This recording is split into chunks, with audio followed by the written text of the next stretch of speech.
Hey y'all, and welcome to Bradley the Singing Chef. It is the holiday season, and that puts me in the mood to make some fancy, decadent comfort food for me and my loved ones. So today I'm going to make my fancy 5-cheese mac and cheese for you. I think you're gonna love this recipe, so let's get started. Okay, so I've got a pretty large saucepan over here, and that's where I'm gonna create my cheese sauce that's gonna go on the macaroni.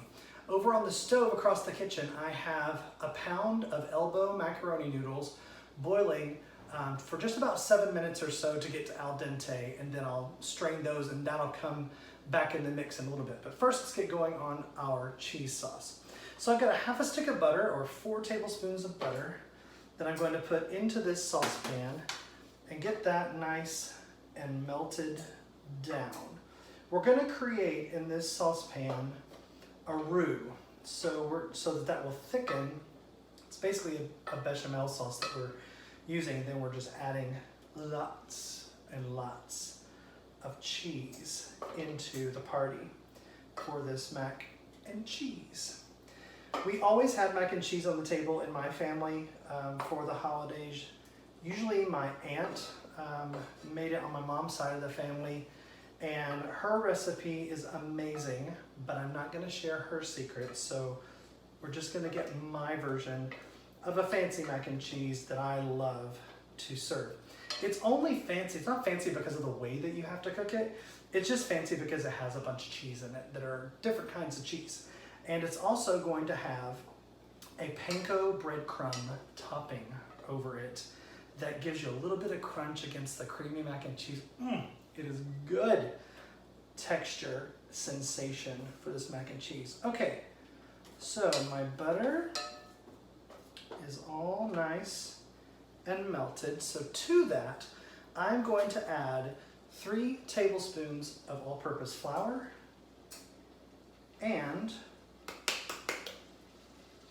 get all of that out of there.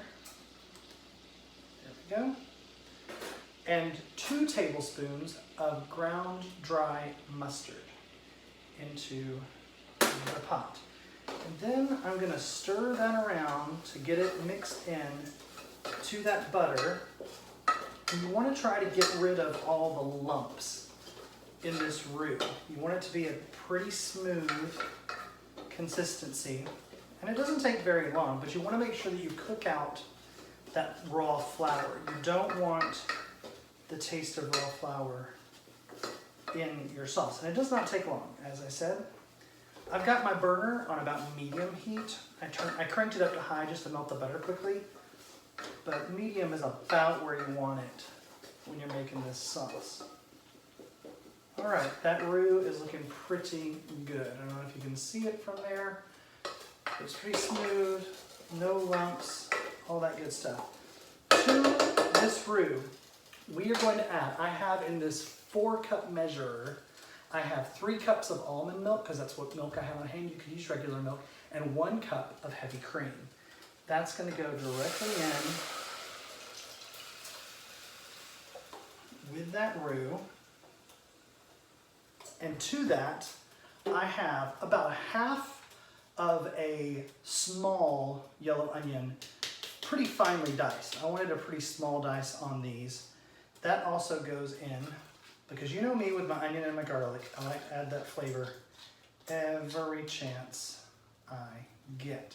So in goes the onion, and I've got 1 clove of garlic minced that will go into the pot as well. Stir that all around, get your roux going. I'm gonna bring this to a decent boil and then reduce it to a simmer. And then I'm gonna let it simmer, constantly stirring it, make sure I don't get any lumps of the roux on the bottom, for about 10 minutes on simmer, so that this can start to thicken up and start to make our cheese sauce. So I'm gonna let this go for about that 10 minutes. That'll give me time to get my pasta drained, and I'll be right back. Hey y'all, I am back. Okay, I have my pasta here that has cooked and is drained. sitting over the bowl that I cooked it in after I drained all the water out of it.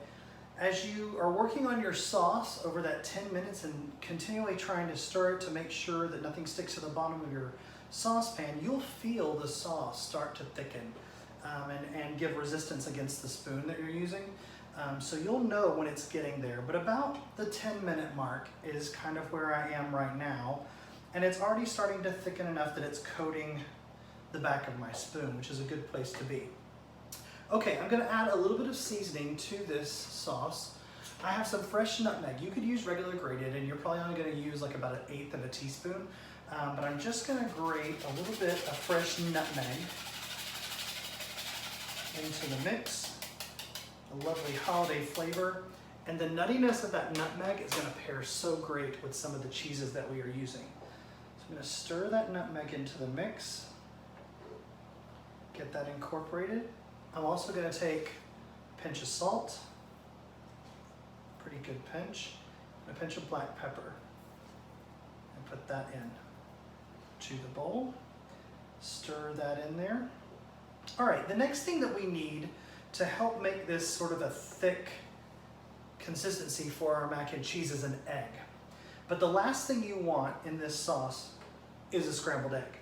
So we're gonna have to do a process called tempering. That's where we take the raw egg in a bowl, and then we're gonna add a little bit of this hot liquid to it and whisk that together and then put that back into the full pot of the hot liquid. If you just dumped the egg directly into this, it would scramble on you immediately because it's just too much heat too quickly for that egg to take. So I have a large egg here and a bowl.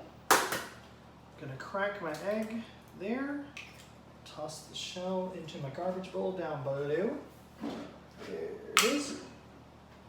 And then I'm just gonna take, I've got just a measuring cup, and I'm gonna take a little bit of this mixture and put it in this bowl with the egg and whisk the egg into that little bit of the hot mixture sauce, and that way my egg doesn't just scramble. Once you get that all incorporated with the egg, you'll see it's still a liquid, no scrambled bits, and then you can pop that right back into the pot with the rest of your sauce. All right, so I'm gonna get that incorporated into my sauce. It's just another way we're gonna make this thicken once we combine it with our pasta in the baking dish. Speaking of baking, I have preheated my oven to 350 degrees. That's what we're gonna bake this at.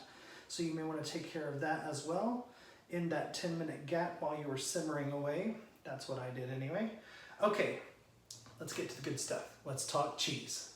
I am using 5, count them 1, 2, 3, 4, 5 kinds of cheese in this mac and cheese, okay? I'm gonna turn this way down, almost to the lowest heat setting on here. The first cheese that I'm gonna add, you're gonna think is crazy, but it's the one that needs the most melting time, and that is plain old cream cheese. I've got about half of a stick or 4 ounces of cream cheese that I've just cut into little cubes so that they have a chance to kind of incorporate on their own, and I'm just gonna drop those in to my sauce as we begin turning this basic bechamel sauce into a cheese sauce. And I'm just gonna keep stirring that, and the heat from the sauce is gonna melt those cream cheese cubes, and that is gonna give us the basis of our creamy texture for this cheese sauce. Now let's talk about the other cheeses that I've got going on. You know how you want a little bit of that stringy goodness like you get when you pull a slice of pizza? That's basically coming from your mozzarella, okay? So I have about 1/4 to 1/3 of a cup of mozzarella here. I've got another 1/4 to 1/3 of a cup of Gruyere cheese, and another 1/3 to a, that's a lie. I probably got about 1/2 cup of Manchego. Manchego is like Spanish Parmesan to me. It has a lot of nutty flavor to it, as does the Gruyere. The Gruyere is a great melting cheese. So it's just perfect. And there's a little bit of nuttiness there too. That's why I paired it with that nutmeg that we just grated in sort of towards the last minute. All right, you'll feel your cream cheese cubes starting to dwindle away in your sauce. Put those in first because they do take a little bit more time than the other cheeses. The last cheese that I'm going to use is cheddar, which is like the most common cheese that would be used in a mac and cheese, I would imagine, but I'm going to add it at the last minute and I will show you how I will do that. Okay, so first let's go in with our manchego. Like I said, this is the nutty parm-ish. It's a harder cheese, so I'm going to put it in first. Start stirring that around into my sauce. I grated that just on a regular grater. The grated cheese, of course, is going to melt a lot faster than that cube cheese from the cream cheese block that we had. But I don't think you can grate cream cheese. That's not a thing. So, all right. And just like that, the manchego is in. Next, let's do our Gruyere. I love Gruyere cheese.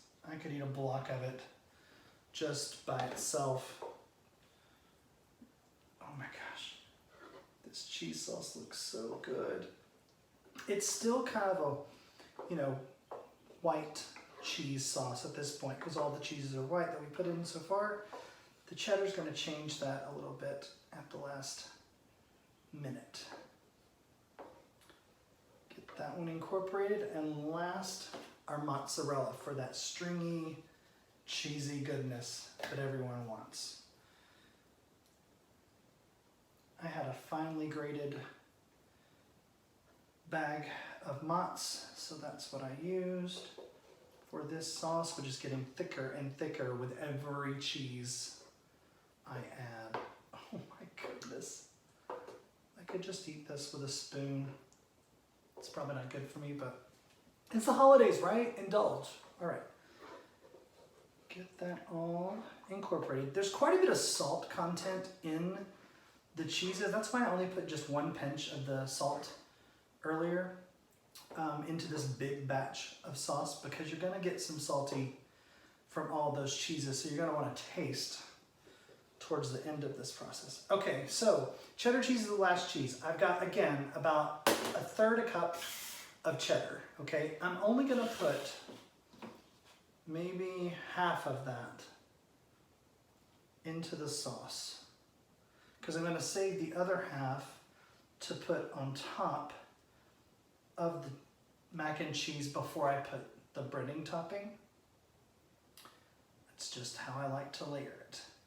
So you're not really gonna get a yellowish color for the entire mac and cheese, but when you cut into it, you get like that layer of the crust, a little bit of melted cheddar, and then the rest of this lovely cheese sauce mixture with your mac. That is melting in nicely. I'm gonna crank up my heat a little bit to make sure I get all that cheese melted down in our sauce. Ooh, guys, this is gonna be so good. Okay, I've got a few spoons over here so that I can taste this just for seasoning. So I'm just gonna dip my spoon in. Let's see what we got. Oh, it's already stringy. Look at that. Okay, it still needs some more salt. So I'm gonna add another pinch or 2 of salt, and it also needs more black pepper. It's a pretty heavy pinch of that. Stir that in. Get everybody loving on each other in the jacuzzi. Oh, yes. Mac and cheese is just like the best comfort food. But I think it's also, if you make a really good batch of it, it is appropriate for any dinner party, I think. Goes with pretty much anything you might serve as a main course. Get that working around. Got another spoon. See how we're doing.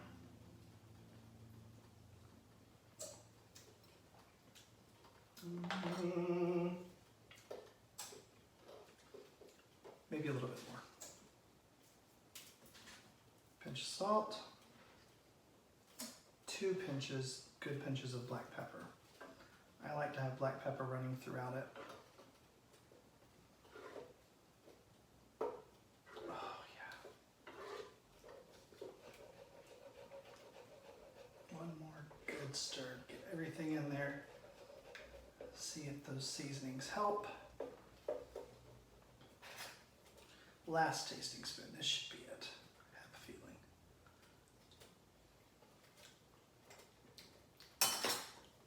Winner. That is what we want. Okay, so next I'm going to get my baking dish out. Just have a regular 13 by 9 baking dish here. And now I'm going to take the pan that I made the mac in, and I'm going to dump all the pasta back in that dish, or in that saucepan. It's a little stuck. There we go. Okay. Then I am just going to take, first of all, this spoon, break up my pasta.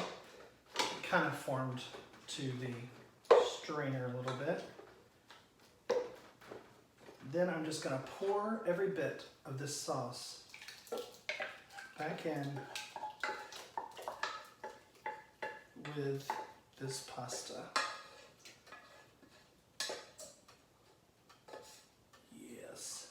I've still got my burner on so that I can just stir all of this together, making sure I coat every single one of those noodles with all of that gorgeous cheese sauce. Oh. It's so ooey gooey and yummy looking. Can't even handle it. Alright, let's pop this pot out of my way. And the sauce in it. Yes, that is what mac and cheese should be. So ready to eat this. Okay, so I'm gonna go ahead and put this into my baking dish, just like so. All of that in there. Yes. And then I'm just gonna sort of make sure that it gets layered down into one layer in the 13 by 9 pan. Now, you could bake this right now, just like it is, and it would be delicious. However, we are going to take it a little bit of a step farther by making a panko breadcrumb topping for this. So, I've got a regular pan here. All I've got to do is take about 3 tablespoons of butter, get that melted down in the pan, and add the panko to it. I'm going to take a break while I get this cleaned up a little bit, let this butter melt, and we'll be back to topping our mac and cheese. Hey y'all, I am back. Okay, my butter is melting down nicely in my pan over here, and I've got a cup of panko breadcrumb crumbs. It's a Japanese breadcrumb, very, very flaky, and it gets so crunchy when you toast it in this butter. So I'm going to dump that cup of breadcrumbs into the butter. I'm just going to whisk it around so that the butter gets soaked up into the panko. It gets nice and toasty. Does not take very long at all. And you want to be careful because they will definitely catch and start to brown a little bit too far if you're not careful. So keep it moving in the pan. And you'll start smelling it like it's, you know, toast, because it's basically breadcrumbs that are getting toasted. Get Get that all stirred around, all the butter. Once the butter is pretty much soaked into all the panko, you are good to go. Maybe 20 more seconds. That will be good.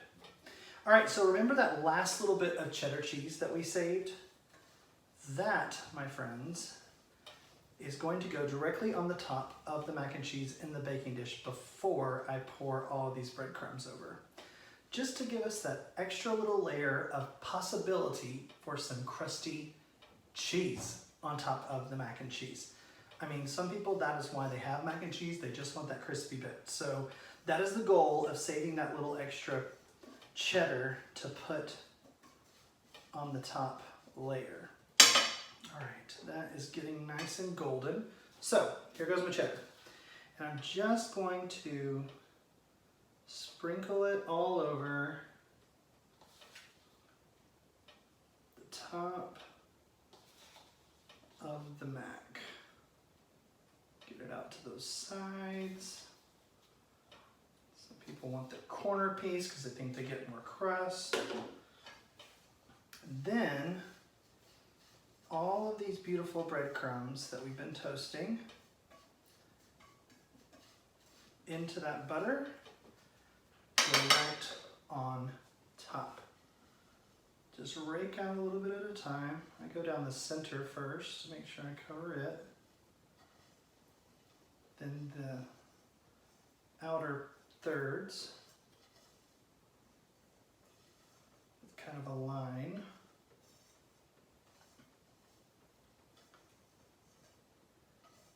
And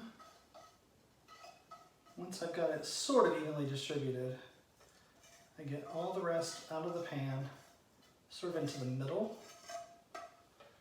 That way I can use this whisk to kind of just ease it around onto the edges of the mac and cheese. It gets combined with all of that good cheddar that we put on top for the perfect topping. All right, I'm going to put this into my 350-degree oven. When it is nice and golden and ready, I will be right back. Hey y'all, I am back, and I cannot explain to you how excited I am to dive into this gorgeous dish of 5 cheese mac and cheese. It's so good looking, it's fancy, and I cannot wait to dig in. I had this in my oven at 350 for a half an hour. That's all it really took. And the crust on the top of the panko breadcrumbs is perfectly golden brown, and all of that mac and cheese has set up nicely in the dish. So, time for my favorite part of every video, tasting. Let's see what I can do here.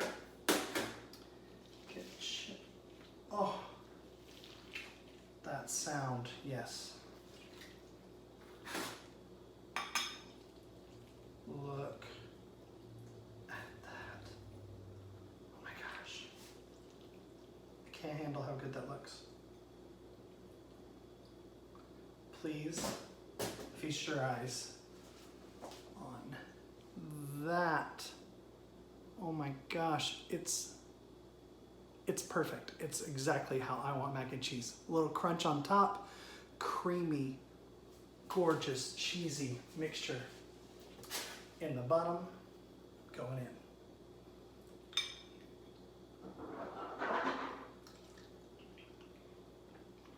Oh. I can't tell you. I mean, this is ridiculous. You've got to make this mac and cheese. Try it. Use the cheeses that you love, but these are the ones that I suggest in my fancy 5 cheese mac and cheese. Cheddar, cream cheese, mozzarella, Gruyere, and Manchego are a combination to die for. And that extra crunch from that panko bread topping, it's perfect. It is so satisfying. I think you're gonna love this. Thank you so much for joining me on Bradley the Singing Chef. Hope you'll add this to your recipe arsenal, and I hope you'll keep watching. Subscribe to my YouTube channel, Bradley the Singing Chef. Like and share these videos with your friends and family. I hope you have an awesome holiday season filled with decadent food and loved ones. I hope you will eat well. Love always. Bon appetit, y'all.